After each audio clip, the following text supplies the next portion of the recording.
Three-part live stream weekends. It's good to see you guys. We have been delayed, and my wonderful moderator Simon the Bunny has held on to the chat and made sure that everybody knows we are starting at 8 p.m. Eastern instead of 5, or sorry, instead of 7.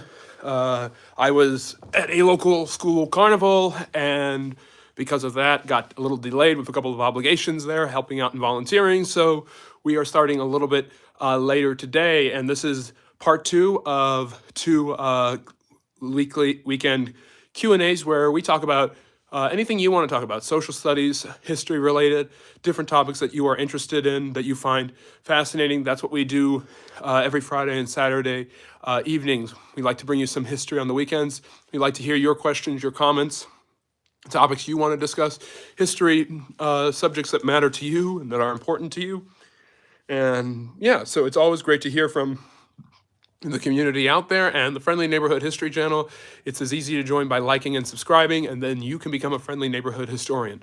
So any topics you have, any history topics that you want to get to and discuss today, Friendly Neighborhood History is there to help you out and answer as many of those questions as possible. Tomorrow afternoons, our Sunday afternoon live stream lecture, I will be discussing the history of Ellis Island, the most important immigration center in the world, and which lasted for 62 years and welcomed in over 12 million immigrants to the United States during the heyday of the immigration period in America. And I will also be discussing the Cold War, the causes, effects, results, history of all of that great stuff. So we've got a really great live stream lecture tomorrow with a couple of topics that I want to bring to you, and that will start at 4 p.m. Eastern Standard Time. In the United States, of course.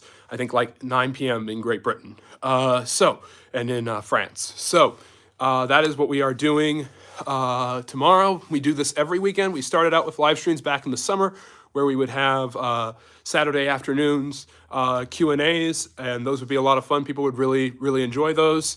It helped grow the channel a lot. It was a way to give back because during the week, you guys hopefully are tuning in and watching the content that I drop, short form and long form content. And then it was a way to get a bunch of, it was a way to get more attention to the channel, and it opened us up. We got some amazing people like Simon the Bunny, my wonderful moderator. He joined us originally through that venue.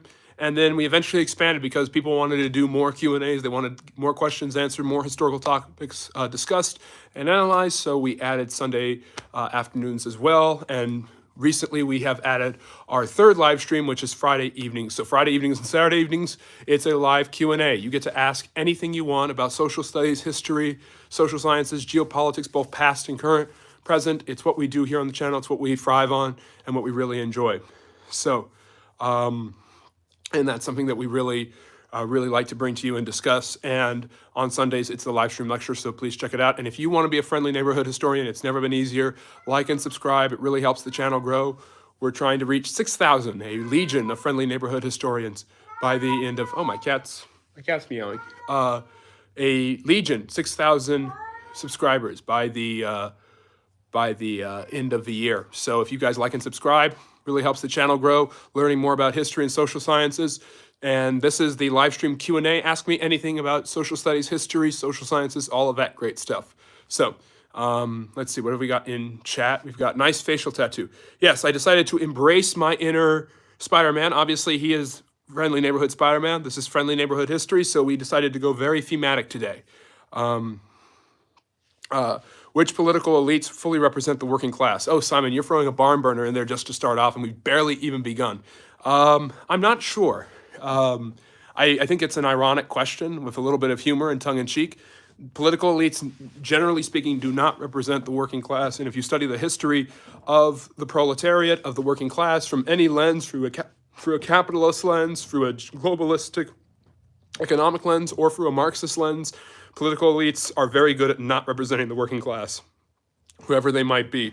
And that's always a changing group, a variable group. There used to be a time, I want to believe. Yeah. What region did George Washington die in? Interesting question. So George Washington is from Virginia in the north and the eastern seaboard of the United States. He was a farmer from Virginia and always just wanted to be a farmer from Virginia. During the American Revolution, he was the most skilled and trained officer having served in the French Indian War in the 1750s and 60s, and he was the obvious choice to lead the American troops. He wasn't particularly ambitious. In fact, when his soldiers wanted to make him a king at the end of the war, he actually chose to go back to his farm, Mount Vernon, a plantation that he got after he married Martha Skelton Washington, and she obviously gave him his slaves. And he wanted to continue to survey and farm. And that's what he liked to do. He believed very strongly in this idea of a gentleman planter and really just wanted to live on Mount Vernon peaceably. But that's where he went back at the end of the war. Then he was called back to become president of the United States, lead the Constitutional Convention, then become president. And then after 2 terms of his presidency, he returned to Mount Vernon, where he passed away just a couple years after that in 1799. Interestingly enough, Washington's birthday is usually celebrated on February 22nd, and obviously it's combined with Lincoln's birthday into the national holiday President's Day here in the United States. But Lincoln's birthday was actually February 11th, 1732. So interesting fact there. So what region, Voleds? Virginia, Eastern Seaboard, Atlantic Seaboard of the United States.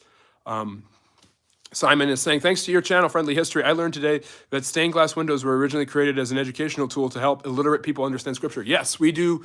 So we try to do at least one of these a week. We do a short where I talk about a did you know? Like, did you know this about history? And a lot of people don't always know these things. And it's kind of giving more historical background about things that we kind of take for granted. So stained glass windows, obviously, are very, very pretty in many, many eyes to a modern audience. But they weren't created just to be beautiful. They were created to educate people about biblical stories, lives of the saints, church history, and things like that for people who couldn't afford parchment paper and books and codexes and things like this, and people who were, obviously, most of whom were illiterate. So it was the poor man's gospel, as it was called, throughout the medieval era in Europe. And Simon is saying, if you could have a stained glass window in your lounge featuring a historical scene, what would it be? Oh, that's a great one. I mean, if I wanted to go in the religious vein, maybe the crucifixion, something like that. A good stained glass window, I think, historically to have, maybe the Mongols conquering a city. But if I didn't want it to be violent or gory, I would put Napoleon, that famous painting where Napoleon is crowning himself Emperor of France, and then he's crowning Josephine by Jacques-Louis David. I would put that one in a tapestry-like form, in a portraiture-like form on a stained glass, and I think that would be really cool. So that's what I would usually go with. Yes, beautiful architecture, beautiful art. It tends to lift people's ability to learn and understand concepts. So art has been seen throughout history as a way to educate people. There are so many different themes and variations of art in classical art, for the Greeks and the Romans, for Renaissance art, for all of those things. There's definitely different types of art that are extremely educational. For instance, dogs, which are often seen in Renaissance art, usually near women, such as paintings of the Virgin Mary. Dogs almost always represent virtue and purity and things like that. And you have skulls, obviously representing death and the contemplation of death. And these are very common in portraiture, especially religious portraiture from the Renaissance and medieval period. And as the art became more dynamic in the Renaissance era, and you have people like Leonardo and Michelangelo, it was easier to include, because you're painting on a more three-dimensional lens, it became easier to include different images representing different things, light, shades, things like this, and include images that represented things, and this would educate people. So you would tell them biblical stories in a painting rather than in a stained glass window. It was another way to educate people who were probably illiterate and could not afford a biblical text or something like that. Yeah. I'm sorry, Otter. I didn't mean to skip your question. What was your question? I didn't see your question, Otter. You're going to have to put it back in the chat. I did not mean to skip your question. Let's see here. Yes, I am going with, this is the Friendly Neighborhood History channel, so I decided to invoke our patron saint, speaking of religious features, Spider-Man, which is where the channel gets its name from. So,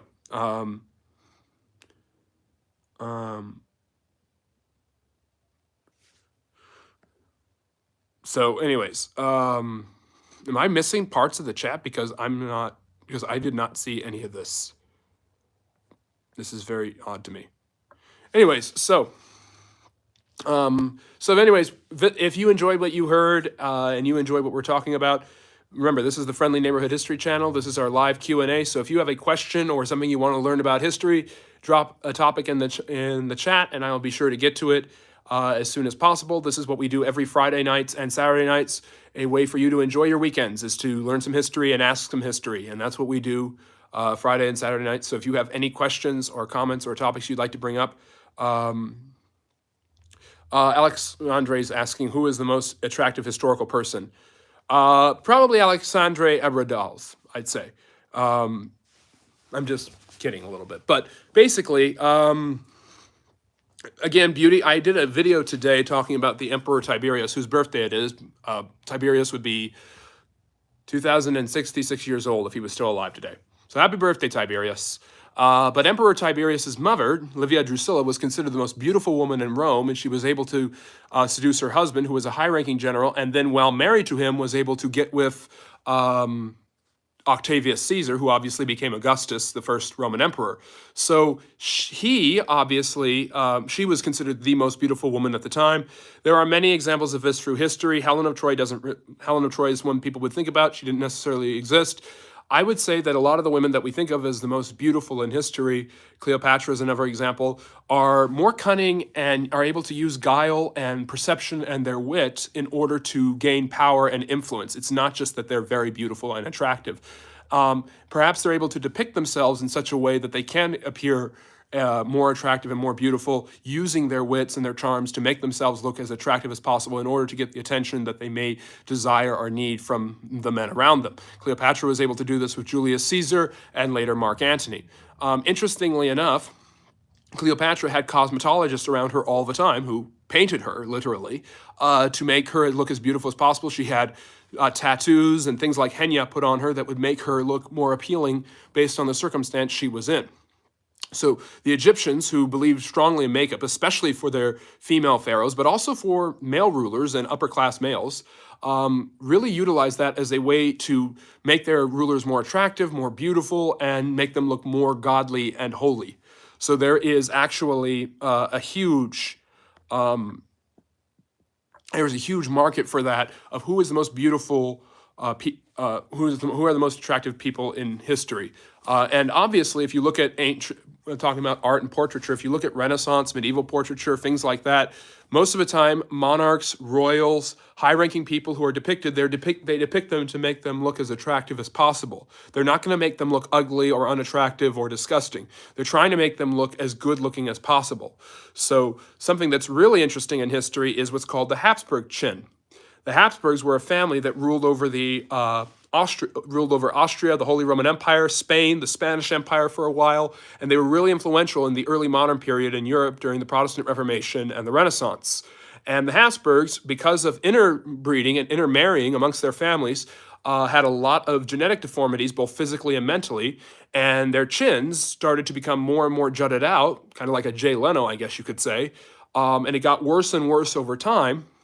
So the Habsburg chin is a sign of royal inbreeding, and yet the portraiture of them tried to make them look as handsome as possible despite these physical abnormalities from their interbreeding. And this is not some backwoods working class family in the middle of Bohemia in the 13th century. This is a royal family who is so bereft of clean genes because of the intermarrying and the interbreeding that they actually are starting to really struggle with genetic abnormalities, but the artists would still try to make them look as handsome as possible.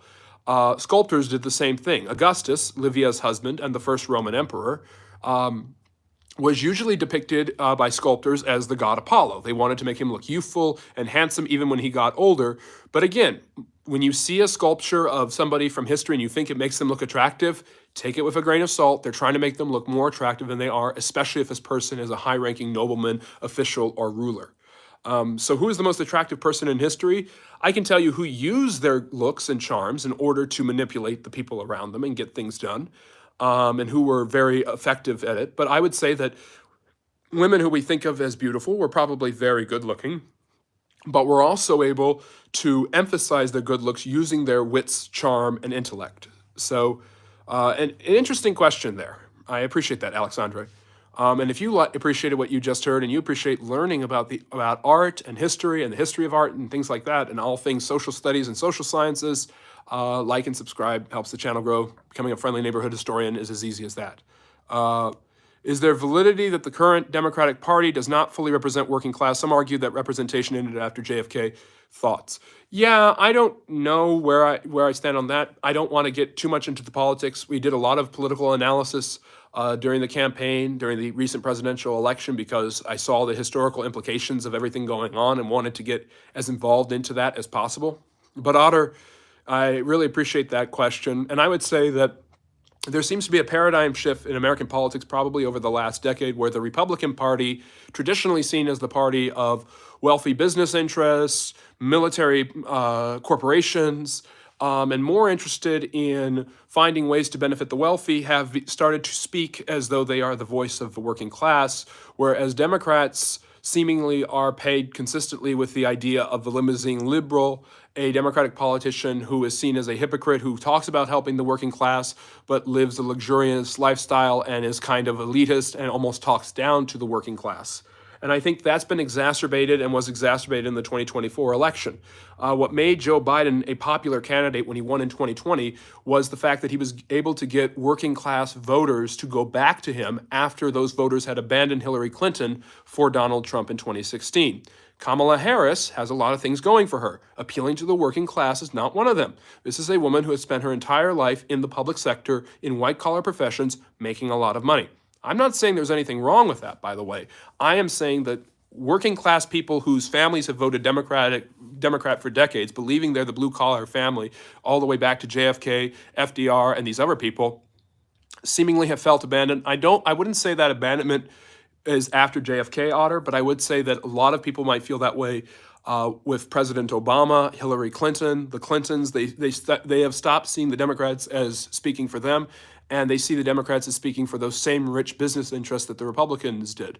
Ironically enough, a former Democrat and business interests of both parties, Donald Trump, who's obviously extremely wealthy, has somehow, ironically, although it's been treated quite unironically, become the voice of the working class, perhaps because he's brutish and more blunt in the way that he speaks. And people may confuse that, or may rightly see that, as him being transparent and down to earth. And maybe he talks a little rough, but you need to talk a little rough. And maybe that's Trump trying to appeal, thinking that's what middle class is, and maybe that's another form of pandering. But people don't see politicians acting brutish. Politicians are always very well kempt and try to be as slick and trite as possible. And Trump is none of those things. So without any of those pretenses, I think he appeals to working class voters. So I would say that shift has really happened in the last decade.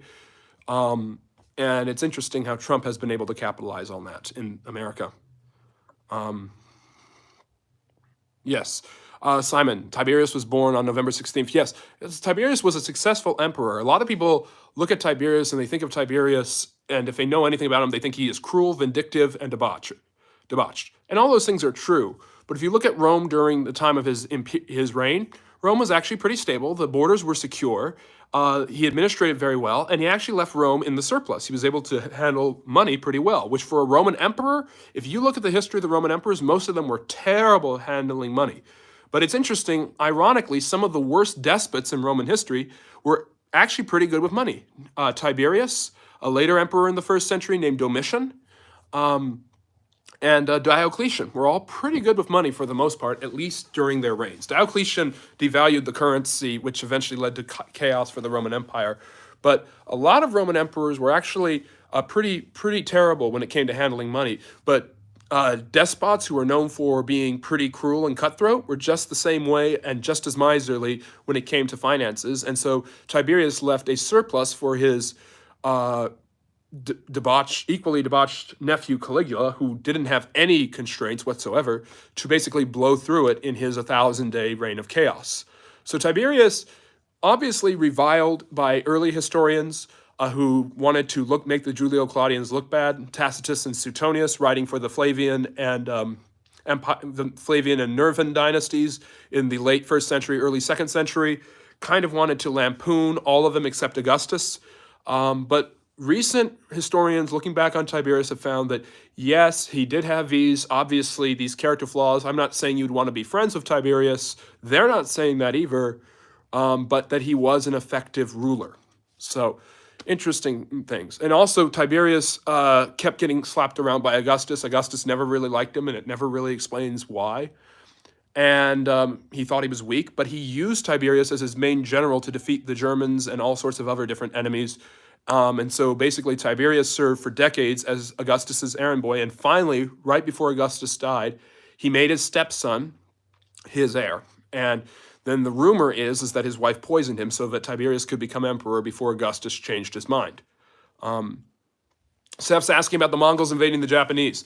Yeah, that would be a good, I was talking about stained glass portraiture. I would love to have that as a stained glass one, the typhoon that destroyed the Mongol army. There's 2 invasions of Japan by the Mongols.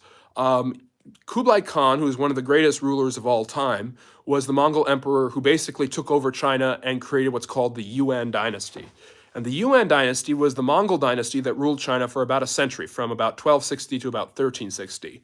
And under Kublai Khan, he was a cosmopolitan, peaceful ruler in China, but he was also extraordinarily expansionist. So while he was building up a culturally diverse capital and palace and court, he was also using this time to conquer as much of Southeast Asia as he could. He conquers Korea, and then he goes for Japan. And he gets really close. The first time, a typhoon comes and destroys his ships. The second time, another wave of soldiers arrives on the shore, and they are defeated by the Japanese. So that ends China's attempts basically to take over Japan. And it's interesting because in later centuries, it's going to be Japan who is much smaller with a lot fewer people and much fewer resources, but they're going to be able to bully the Chinese around in the late part of the 19th and early part of the 20th century. So, I'm sorry. I hope you're okay, Marcel. Yeah, Capri is a beautiful island. That is the island Tiberius retired to and basically decided to live out all of his debauched fantasies there and let his Praetorian Guard leader, a man named Sejanus, alias Sejanus, run his court. When Sejanus plotted to kill him, Tiberius returned, gave him a note saying, "Read this to the Senate." Sejanus went to read it, and it was his own death warrant. So the man read his own death sentence to the Roman Senate, and him and all of his buddies were killed. One of his buddies who survived was a man named Pontius Pilate. And Pilate, knowing that he was on the chopping block with the pretty vindictive and paranoid Tiberius, didn't want to revolt to being the end of his time as the governor of Judea and the end of his own life, as well as his family. So he decided to execute Jesus of Nazareth.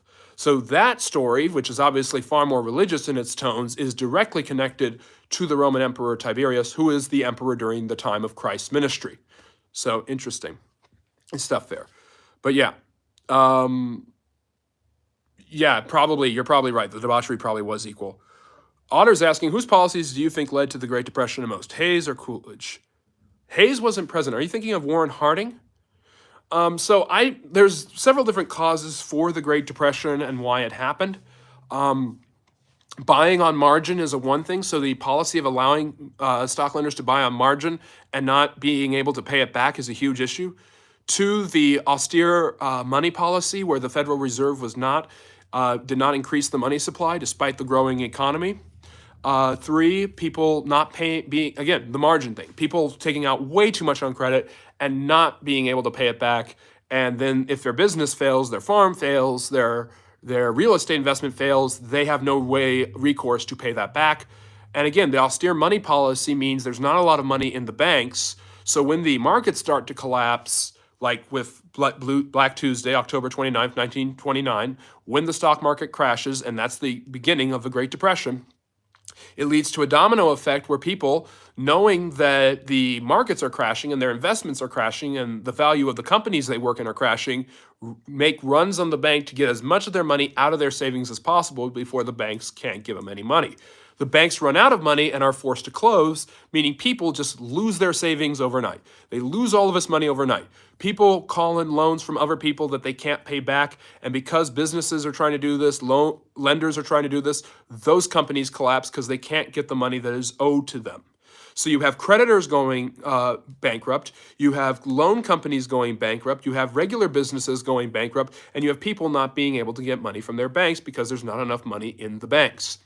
This is a cataclysmic, cascading downfall of the American economy that is amplified for farmers, especially, by a series of terrible droughts and dust storms called the Dust Bowl in the early 30s.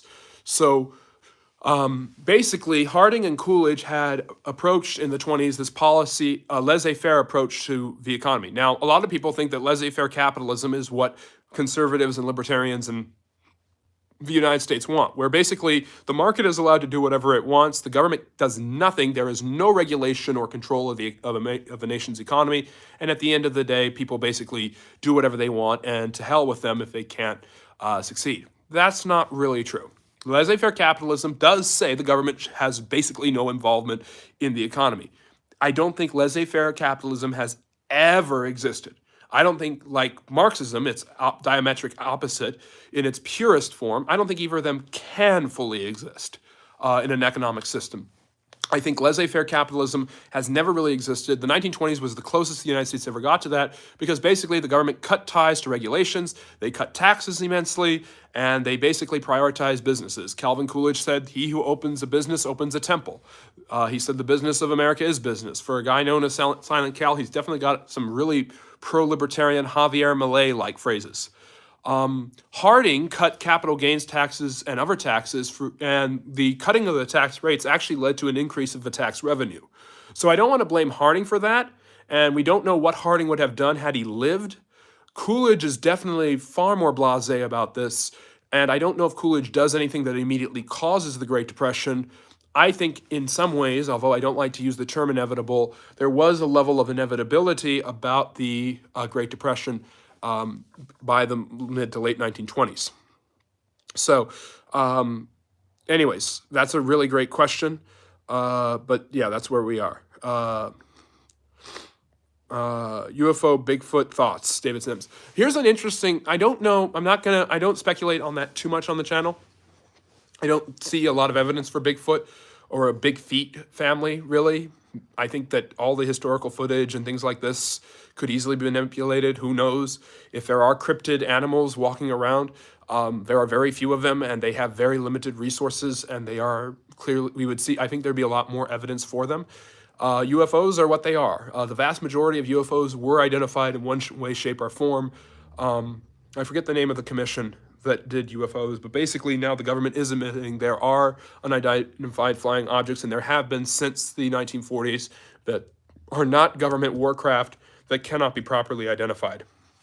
So I think there's a real problem there, and we don't know what's going on with UFOs. So I'm not going to comment more on that. Yeah. As for aliens, look, I'm not a scientist, I'm not a cosmologist, but I will say this. Earth is one of at least 8 planets in a solar system with a star.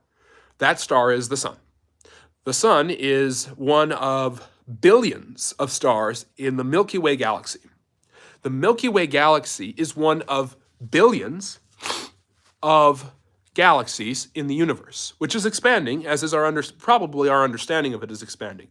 So to say that the Earth is the only place that could sustain life, it is true that the Earth does have this amazing space where it can contain life, but to say it's the only space that can contain life, I think is arrogant. I just don't know. We don't have the evidence of it.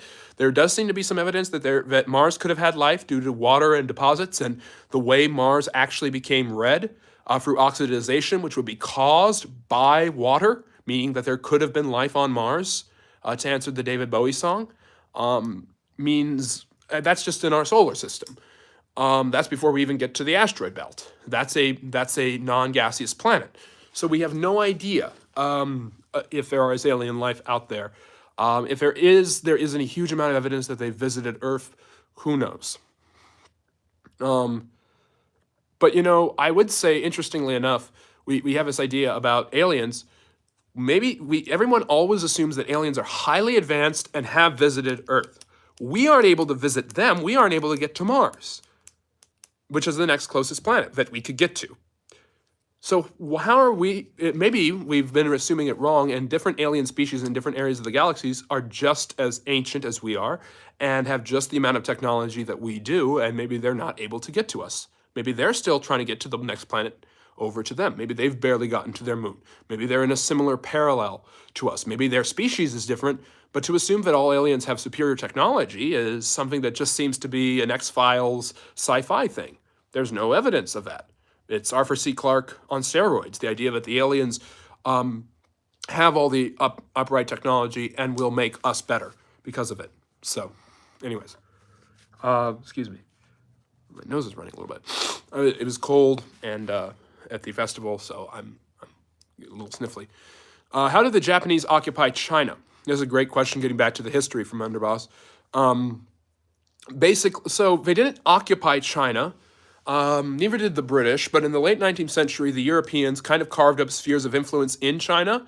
Obviously, the British took Hong Kong. They fought 2 opium wars to keep the opium flow going into China, and this allowed China to be kind of have an opium crisis, similar to how the United States right now is having a fentanyl crisis. So distractions from that kept the Chinese from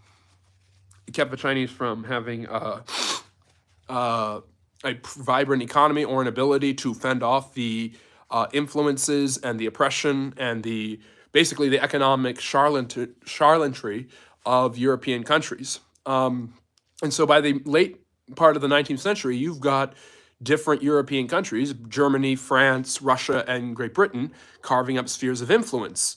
In the late 1800s, William McKinley, the American president, advocates that China should have an open door policy where basically all the countries can trade freely, but they continue to exhibit a huge amount of influence on China. This leads the Queen Mother, the emperor is very young in the late 1890s. His mother, the Empress Dowager, she is known, Empress Wu. She leads a revolution called the Boxer Rebellion, and the Boxers are nationalist Chinese who want the Japanese and the other Europeans to get the heck away from them. They fight for years. They fail. The Japanese are the ones that fight them the most and are the most involved in the conflict. So Japan has a huge economic and mercantile interest and influence over China, and in the late 1890s, there's also a war, late 1880s, early 1990s, there's a war called the First Sino-Japanese War, in which Japan basically beats China because Japan chose to modernize in the mid-19th century under pressure from the Americans, Commodore Matthew Perry. And because of that pressure, Japan is much more modernized than China, which has kind of stayed away from foreign influences, but now is being controlled by the foreigners. And they're able to take land from significant portions of China, they're able to establish a foothold on Korea. And the Second Sino-Japanese War begins in 1937. But at Mudokhin, a bridge in 1931, the Japanese attacked Manchuria in northeastern China and annexed it, bringing Mudokhin and Manchuria into the growing Japanese empire. The militaristic Japanese, under the leadership of men like Hideki Tojo, then invade China at the Marco Polo Bridge incident in 1937, and that is going to lead to the Second Sino-Japanese War. It's going to interrupt the Chinese Civil War between the nationalists and the communists. And all throughout World War II, China and Japan are fighting. And eventually, the British, Americans, and Russians are going to help the Chinese. And then after that, the revolution resumes, and eventually the communists win, or the Civil War in China. So basically, Japan had a lot of influence over China in the late and early 20th century, and almost subdued it. The United States helping out in China in World War II, along with the British, is important. The Second Sino-Japanese War does not get enough attention. It is a significant part of World War II, and in my opinion, World War II does not begin in 1939 when Hitler invades Poland. It does not begin in 1941 when the Americans are attacked at Pearl Harbor, or 1941 when Hitler invades the Soviet Union, for that matter. When there are 2 possible dates in my mind that I go back and forth with. Some people put it as early as 1931 when Mudokhin is attacked by the Japanese, leading them to be in mainland China. I don't want to go back that far. It's either 1935 when Ethiopia and Haile Selassie are attacked by the Italians, or it is in 1937 which I lean more to, the Marco Polo Bridge incident, the beginning of the Second Sino-Japanese War, I see that in many ways as the real start of World War II. And I have discussed on the channel before that I don't believe that World War II, World War I and World War II are World War I and World War II. What I mean by that is, and I talked about this on the channel a lot yesterday in the live stream, go check that out when you have a moment. World War I, the First World War, in my opinion, happened in the 1750s during a war called the 7 Years' War. I referenced it earlier with the French-Indian War. There was fighting in North America between the Indians and the French and their Indian allies, and the British, both in what is now the United States and in Canada. There is fighting in Africa. These forts where slaves are traded are attacked. There is naval fighting all around the coast of Africa. The Austrians, Prussians, Russians, French, and British have a land war in Europe and a sea war in the seas around Europe. And there is fighting between the British and the French and their Indian allies, the Rajas, the Indian rulers in Mughal India at this time. So I consider that to be the First World War. So World War I, 1914 to 1918, is World War II, and World War II is World War III, in my opinion. That's my historical opinion. So for me, World War III doesn't start until 1937. So people ask me all the time, when is World War III going to happen? And of course, I want to be snide and say you mean World War IV. But yeah, that's how the Japanese occupied China. Well, in the short of that, David is saying, who covered up the reversed alien tech? I don't know what you're talking about. What are margin calls? Ooh, Seth's asking a question. What made the USD become the world trade currency? Basically, the devaluation of European currencies and the reliance on American currency after World War I and because of World War I allowed the US dollar to rise to the top of the food chain. Basically, all throughout World War I, the British, the French, the Germans, both sides have relied on borrowing money from the United States. This amount of borrowing left a big shortfall where they owed the United States a lot of money afterwards. And as the United States economy roared, and during the 1920s, the roaring 20s, the American dollar became the standard throughout the entire world.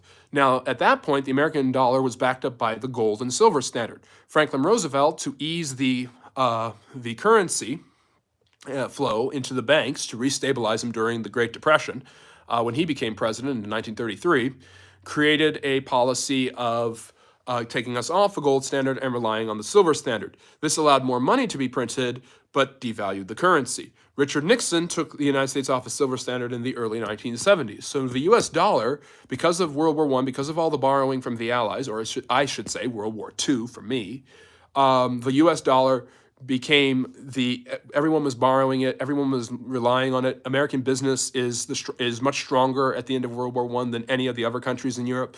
So these empires that have huge amounts of natural resources, huge amounts of oppressed peoples that work for dirt wages for them, aren't able to compete with the United States economy in the 1920s. So that makes American dollar the standard, and this is doubled down after World War II and probably made more official then. You have the UN being formed in San Francisco, so supranationalism, all of these different organizations rely on the United States. The United States has basically created them, NATO, the European market, and so because they are so dependent on the United States and its economy, they're going to become dependent on the dollar. Now, we will see if BRICS currency and other things, Bitcoin, will start to overshadow that. I can't say. Nobody thought the US dollar would become the standard for international monetary currency in the late 19th century. They would have laughed in your face. In fact, no one believed there would be any standard. It would always be the Russian ruble is the Russian ruble. The German mark is the German mark. The British pound is the British pound.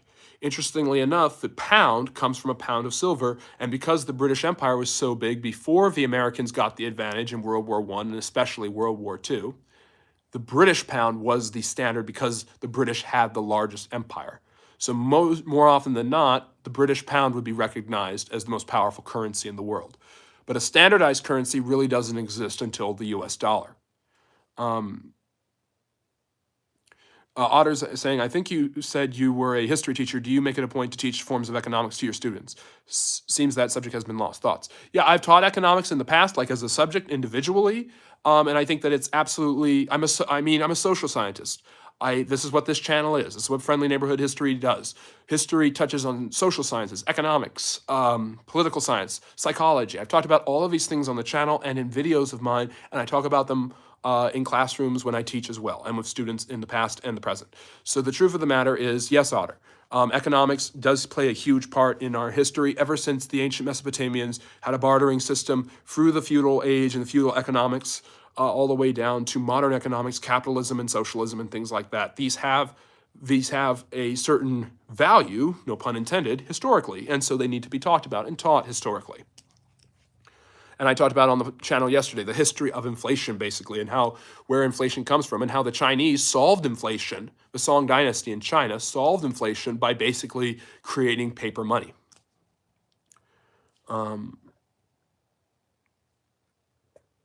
Let's see here. Teddy Roosevelt dealt with Bigfoot. Yeah, I've heard rumors about that. Teddy Roosevelt's written about that. I'm not saying there are not cryptids. There are many different stories of cryptids, skinwalkers, the Jersey Devil, things like this. I know about a lot of them, the chupacabra. I'm not saying there are some species of animals that are unidentified and remote that are very dangerous. I'm just saying that a Bigfoot race seems unlikely to me.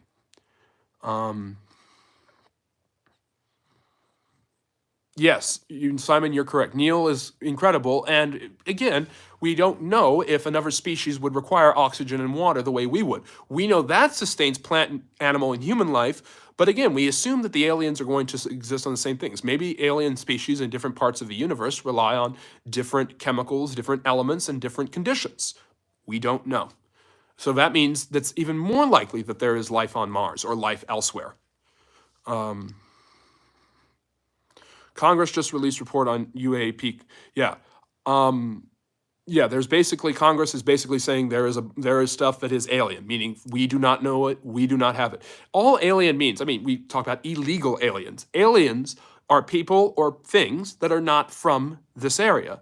And so why they call it unidentified aerial phenomenon, it's not alien. We don't know what it is. And there is nothing wrong with the term using alien to describe it because we don't know what it is. It's something that is not known to us.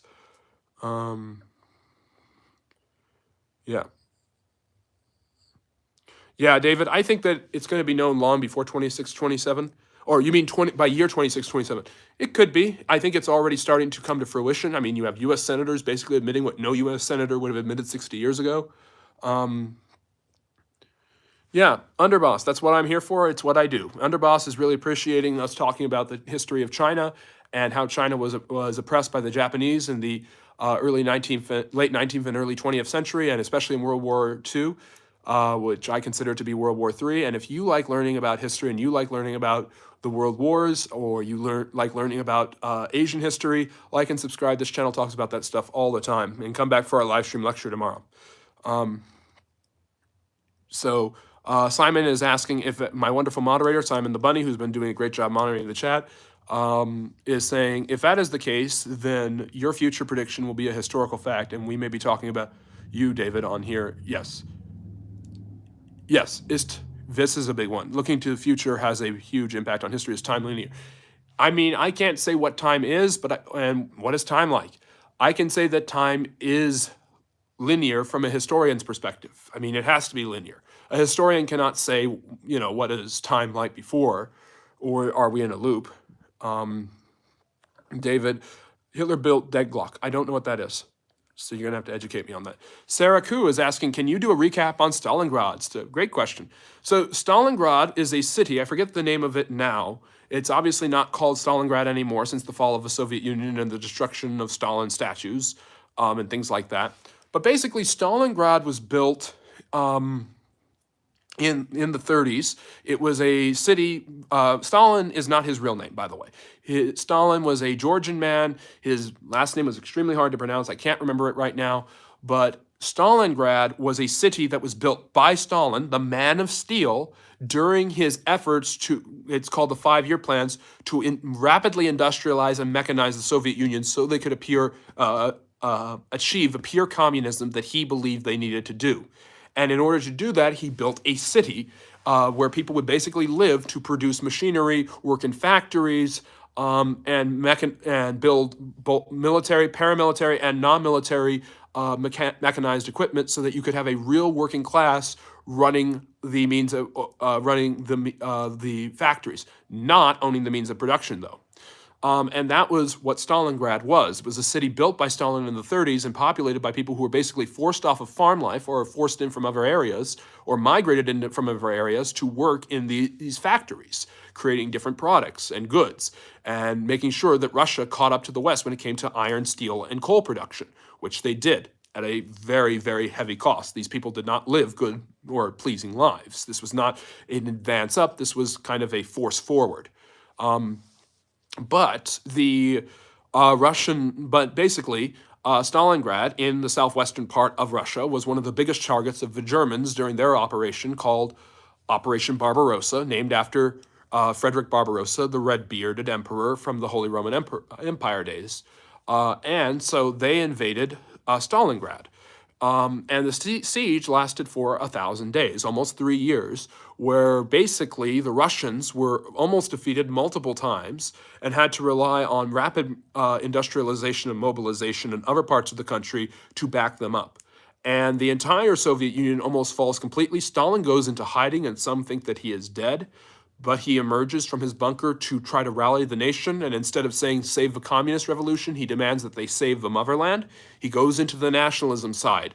He borrows from the Nazis in a hyper-nationalist sense to defeat the foreign invaders, which Russians have always hated the foreign invaders. And the more land you have, the less chance you have to be invaded. That's why Russia got so big. That's why it's the largest country on the earth. That's why it's basically its own continent. But basically, it's a brutal, awful battle. And the conditions are miserable, the fighting is terrible, soldiers rely on eating scraps, sometimes even cannibalism in order to survive. Dead bodies, I'm not going to say any more. You can put two and two together there. But basically, it is an awful conflict. The Germans thought they had the Russians, but the Soviet winter, along with the morale of the Soviet soldiers, is able to withstand the pressure from the Nazis. And as the battle goes on and fighting in the streets, basically battles for inches, for street corners, for things like this, starts to turn towards the Americans, the Soviets, who are part of the Allies, I should say. The Germans are eventually fought back and eventually defeated, and they lose the Battle of Stalingrad, and from there the Russians will push them out of Russia, and eventually by the end of the war all the way back to Berlin. So it's a brutal battle. The way the Russian army stays together is the threats from the Red Army. Basically, if soldiers ran away, they would be hunted down and killed for being deserters. There were no deserters. Trotsky had done this during the Russian Civil War, and Stalin does it again in World War II, or as I would say, World War III. If you run away, we will find you and kill you. But if you fight, you might survive. So pick your poison.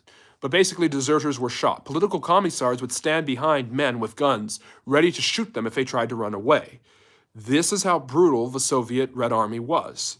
So hopefully, Sarah, that answers your question there.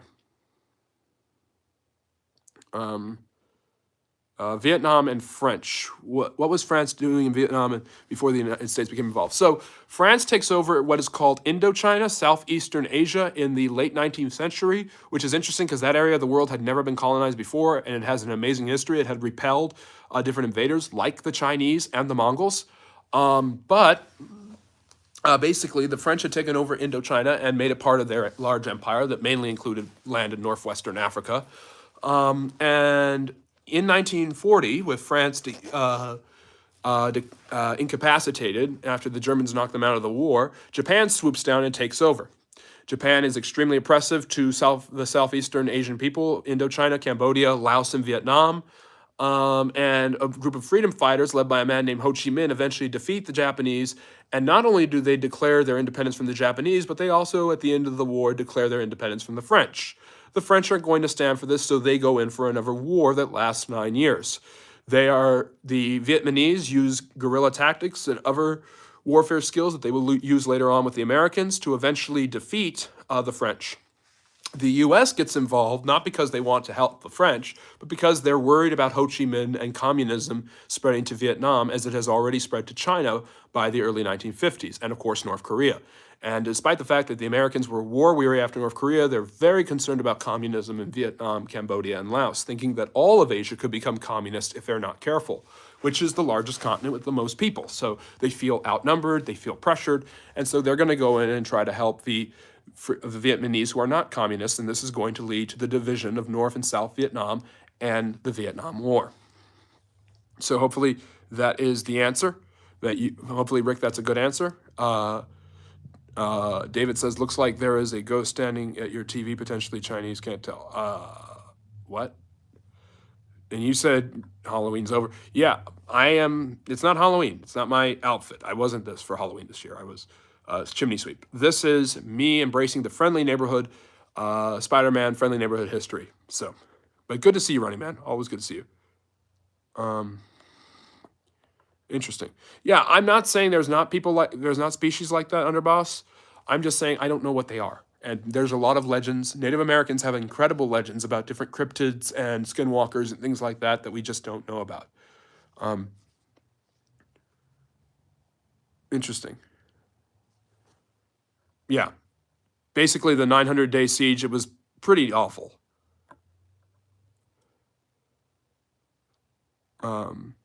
Well, you're not going to get in trouble talking about it here, Underboss. I'm glad you're here, and I'm glad you're asking things. I'm just going for the chat, guys.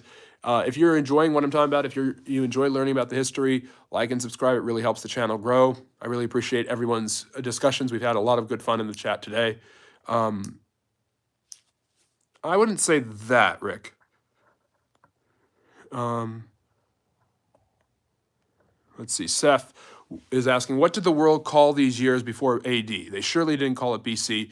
And what was almost worldwide consensus that our year should be named after how many years Jesus had been born around? That's a great question, Seth. So I refrain usually from saying BCE and CE, not as a way to stand up to political correctness and not because I'm not trying to be inclusive. I am. I welcome all sorts of perspectives and ideas. People are talking about cryptids, for God's sakes, in the chat. But basically, the Catholic Church creates Western Europe and Christendom after the Roman Empire falls. And my reasons for using BC and AD are because BCE and CE are inferior and inadequate ways to describe time because they are still based on that birth of Christ versus after the birth of Christ. And Christ is born, he's not born in year 0. There is no year 0. He's born roughly between 4 BC and about 5 AD.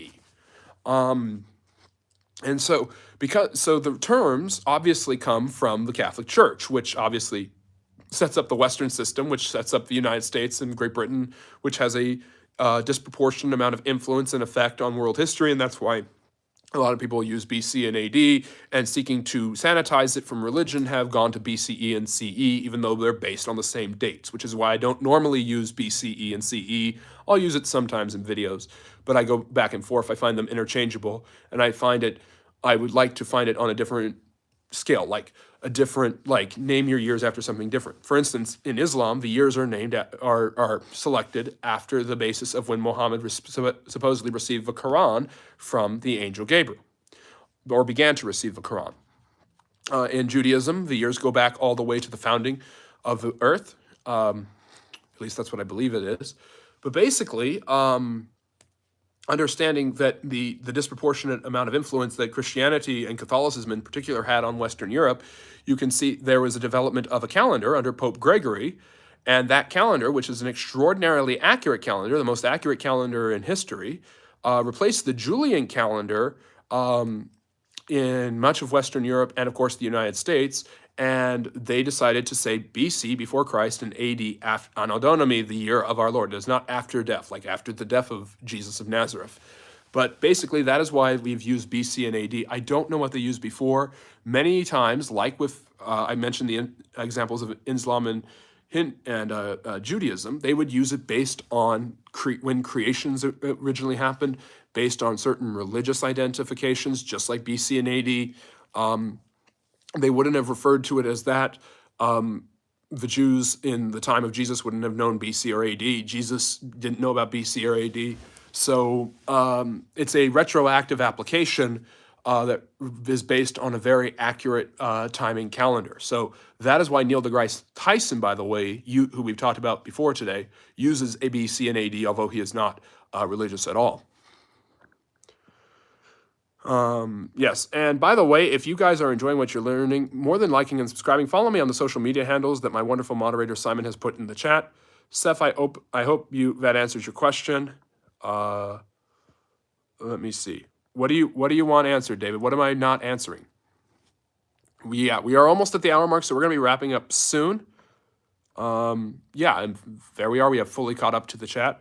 Elevu, good to see you. Have you heard of the idea of using the beginning of human civilization, well written, at least was 10,000 BC, so it would be on the year 12,000. Human history does not start in 10,000 BC. It's possible that human beings start that's the end of the Mesolithic era and the beginning of the Neolithic era.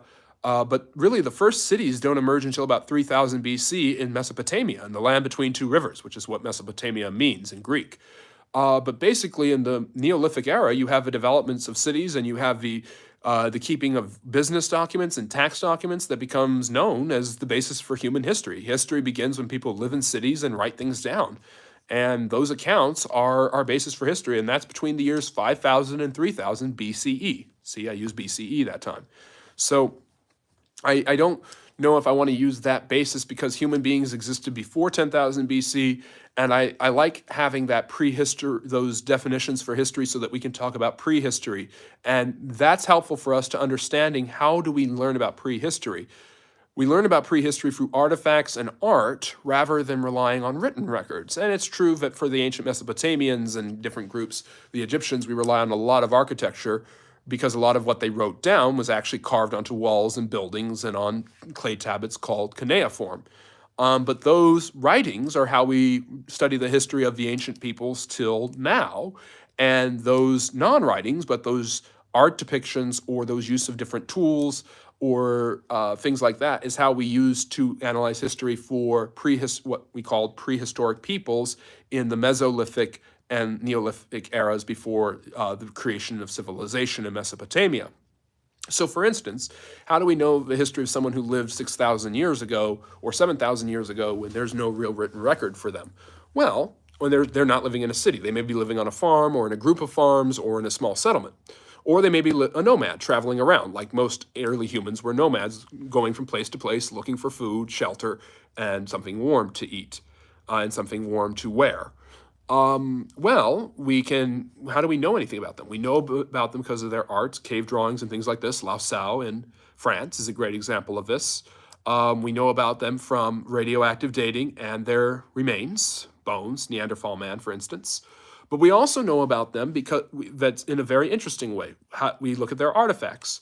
So we can see the development of trade and things like that because in one small settlement in this area, there is a stone or stone tools that came from a stone quarry in a town 40 miles away, in a settlement 40 miles away. So we can start tracing the domestication of livestock because animals are being buried, or there's animal remains near human remains. Or we can trace the development of new tools and materials that are being traded at different points. So we actually the basis for historical analysis is archaeological and anthropological, looking at the moving of goods and resources between different areas and how that becomes more and more common as trade becomes more and more common. It also is dependent upon fossils and the remains of humans as well as animals. And I think that's an extremely important thing for us to do historically, and I think we need to keep doing that. So I think that we need to use that demarcation of writing versus non-writing, civilization versus non-civilization. Babylon. At Mesopotamia, the Sumerians, Babylon, they're all interchangeable. Babylon was a city that became a civilization and an empire, two different empires, the Paleo-Babylonians and the Neo-Babylonians.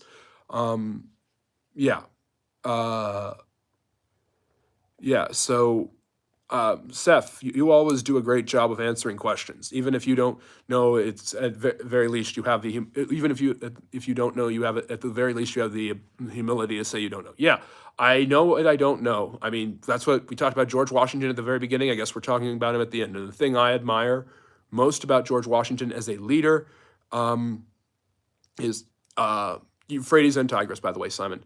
The thing I most admire about George Washington as a leader is he knew what he didn't know. He didn't know economics, so he picked someone who did, Alexander Hamilton, to create the first national treasury and a national bank. And I want to follow that same model. There's plenty of things I don't know, but I'm willing to learn more about. I am not going to arrogate powers for myself and knowledge from myself that I don't know, especially on topics that I don't specifically discuss normally on the channel.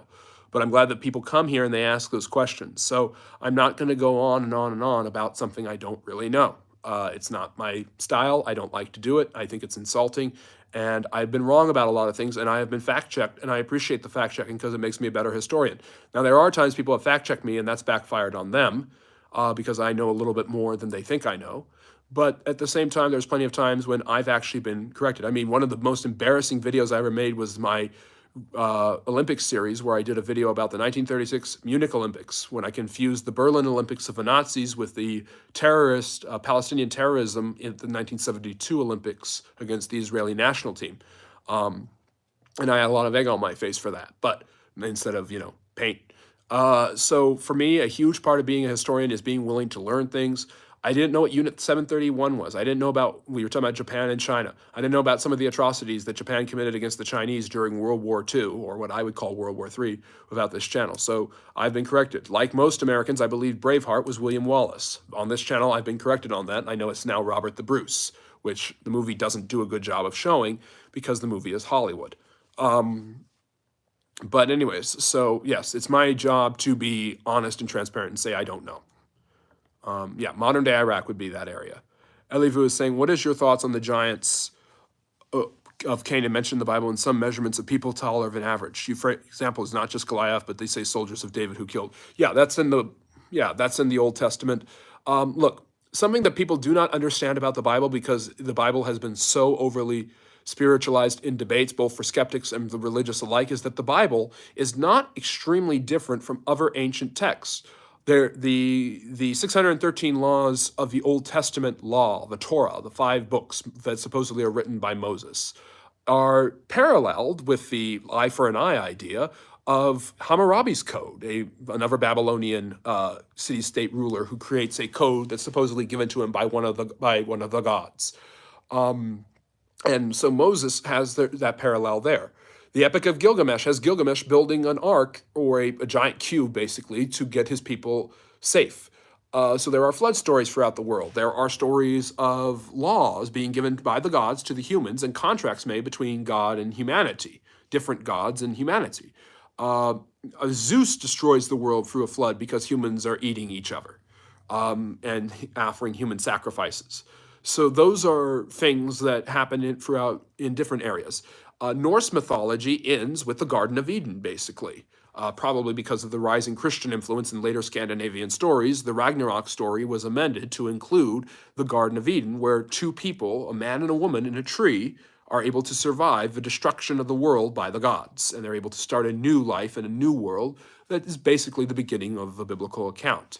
So, my point being and why do I say all of this? Giants are mentioned in almost every area of the world. There are legends of giants all over the world. The Native Americans had legends of giants. The Chinese had legends of giants. Africans. There is nothing crazy about the Bible saying that there are giants in the land of Canaan. Now, there are some scholars who point out that human beings, due to nutrition and lack of healthcare, were a lot shorter and smaller in stature and size thousands of years ago. This is true. So a giant in 15 BC, or 1500 years before the birth of Christ, might very well be very tall today, like 6'8", 6'9". It's not impossible for someone to get to that height back then. The legends tell of giants who are higher than that. Are these exaggeratory? Yes. Do the natives have reason to lie in their stories? Maybe to frighten children, and that old thing of fairy tales that frighten children. We don't know exactly, but I would say there is definitely something going on there, that there is consistent stories of giants, and this ties back to the cryptids and things like that. The reason I'm not going to say there are no cryptids, there's no Bigfoot, there's no Chupacabra, there's no things like this, and David, I hope you're still here and listening to this, is mainly because we just don't know definitively. There's no proof that they don't, which sounds silly, But there is some evidence that they do. And as a historian and social scientist, I can't say one way or the other. I can say that it is uncanny that people living in South America 10,000 years ago, 8,000 years ago, 6,000 years ago, developed legends and stories that were passed down through oral traditions that parallel those of Semites in the Middle East. So it's not crazy for the Bible to talk about giants, and it's not crazy because it's not crazy for Mesoamericans to discuss giants thousands of years before Columbus and Cortez. So I think it's quite possible that there might have been certain genetic abnormalities. You had a much different gene pool in early human history that could account for cryptids, skinwalkers, beings that are kind of more anthropomorphic animals, or even giants. And of course, you have the skinwalker for the Navajo people in New Mexico, and you have the Minotaur in Greece, and the centaur.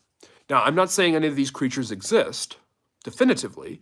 What I am saying is there is an interesting part of our human psychology that historians need to recognize, that human beings all throughout the world are willing to build pyramids, temples that ascend to the heavens to reach gods, and have stories about shape-shifting animals, demons, and giant floods, and giant humans.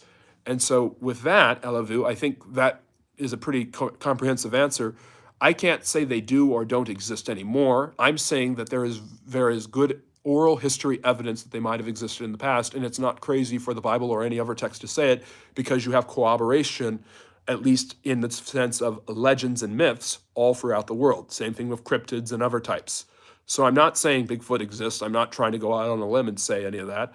I'm saying it's fascinating the way people feel and think and act similarly throughout different parts of the world. History tells us a lot about the human condition and the way people function. And we as historians look at those patterns and recognize them. So, Underboss says, the more I listen to you speak on history, the more I like you as a person with a good moral compass. Underboss, that's the nicest thing anyone's ever said today. It's right up there with what Seth said about me being willing to admit I'm wrong. I really appreciate that. And the more you come to this channel, the more I appreciate you. Otter is asking, we're almost at the end, guys, but I want to get through as much of this as possible. Otter is, because you guys have been great today. Otter's asking, can you explain how some U.S. cities have allowed illegal immigrants to vote in their local elections? I trace it back to 1996, illegal immigrants reform. Yeah, gosh, we almost avoided the politics, didn't we, Simon? I don't want to get too much into it. I talked a lot about immigration yesterday, and people who I know who are both liberal and conservative have told me I did a pretty fair job. I'll say this. I'm not going to dial into mass illegal immigrants voting to get Democrats elected, because it didn't happen. But I am going to say there's probably some cracks in the system. There's enough okay. I'm not trying to say this. I'm not trying to be anti-immigrant, but I'm saying there's enough cracks in the system, in the American immigration system, for people to skip ahead in the line past people who are trying to get legally in, because that process is so slow. So there's enough cracks in the system for people who are waiting in line to not get in. There's enough cracks in the system for people who are illegal to get in and stay for a huge amount of time and create an entire life here. And there might be enough cracks in the system for some of those people to vote. I don't think it's widespread. I think you have to go to very definitive, anecdotal, municipal election examples. I don't think it's widespread voter fraud. I'm not subscribing to the replacement theory. I'm not Tucker Carlson. And I've actually done videos and live streams berating Tucker Carlson's and Jim Doyle's mishandling of World War II and Winston Churchill, which is some of the worst history I've ever heard. But I am saying that it is possible that a system that is already having enough trouble bringing in legal immigrants in a timely manner and keeping people from entering illegally might also have issues keeping those people from being able to vote.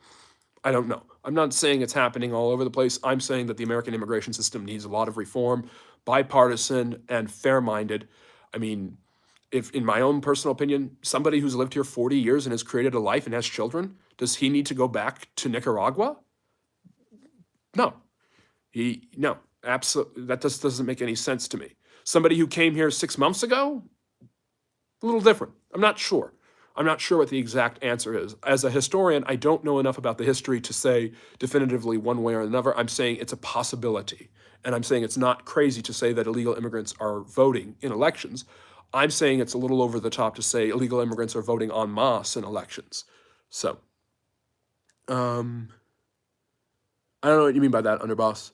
Steph's asking, how do countries find themselves after the fall of an empire? Say England after the rule of the Roman Empire. They find themselves looking for new leadership, power vacuums emerge. England is basically divided into a bunch of different provinces that eventually are basically pushed around by the Vikings for a couple of centuries because of the collapse of the Roman infrastructure. The reason the Welsh people consider themselves to be distinctly different from the British and the English and the Scottish and the French, or the Irish, is because they are descended, at least they claim, from Latins who, when Rome left in 410 AD, fled to the west and settled in what is now Wales. So, yeah, I think that a lot of countries find power vacuums. I mean, when the empires of Europe decolonized, you had power vacuums that were manipulated by the greedy kleptocrats that have created the disasters in Africa that we see today. Yes, we're wrapping it up. Oh, Simon's saying, friendly fact, David Livingstone first saw Victoria Falls on this day in 1855. He named the falls after Queen Victoria and was the first European to document them. Yes, and I did a video about that. Go check that out. David Livingstone, very famous explorer and evangelist. Dr. Livingstone, I presume. Traced the Zambezi River to the border of Zimbabwe and Zambia and found Manua Oa Tanua. Mosa Aua Tanua, which is what the natives called it, and he, of course, names it after his queen, the British Empress, Victoria. Victoria Falls, some of the biggest falls in the world. I think they're second behind Niagara. So we are over an hour and 10 minutes in, and yes, Simon is right. Join us tomorrow at 4 p.m. Eastern for a lecture-style live session. It's sure to be an interesting discussion. Yes, and there'll be stuff going on in the chat. You guys can participate there. I won't be covering that as much. I'll be talking about the history of Ellis Island and the history of the Cold War, so please join us there. Thank you very much. I really appreciate all the support and commentary, and I thank Simon for all of his great support. Follow me on those social media handles, like and subscribe, tell all your friends and family, and this is Friendly Neighborhood History, not the Friendly Neighborhood Spider-Man. Signing off. I will see you guys tomorrow, 4 p.m. Eastern for our live stream lecture. Take care and have a great rest of your Saturday.